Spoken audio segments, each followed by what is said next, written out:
All right, this is the Gillette Fusion 5 Pro Glide replacement heads for the Gillette Fusion 5 Pro Glide. 4 cartridges come in here. I'm going to do the unboxing, and we're going to take a look at these things right here. As you can see on the back, it says Fusion 5 Pro Glide Enhanced Lubristrip.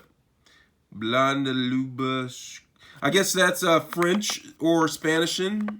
So, precision trimmer, 5 blades. 5 blades to cut the hair off of your face. That's pretty cool. And then they have other ones that you can buy. These things are pretty expensive, but I've ordered these offline. I'm gonna leave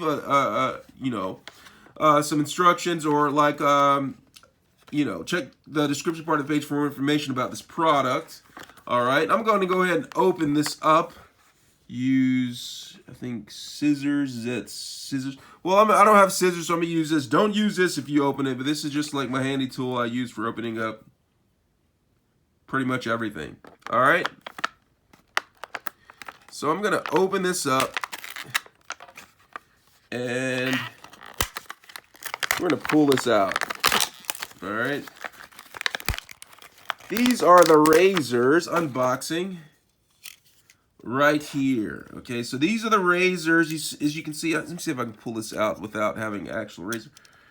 Yep, so I'm pulling it out, and we're gonna examine it. Like, look at it. Okay, so this is the razor. As you can see, that's the Lubristrip right there, and then as you can see right here, these right here are actually used to, I guess, pull the skin. You see that like little fins right there? And that's a razor right there. 5 whole blades. Okay, so this is what people pay so much money for. One thing to notice, like when you press down in here, it actually has some buoyancy, so it curves to the contour of your face. That's pretty cool. Yeah, so this is the Gillette Fusion 5 Pro Glide, the unboxing. Let me know if you have any questions. Don't forget to give me a like and check the description part of the page. Thanks a lot for watching.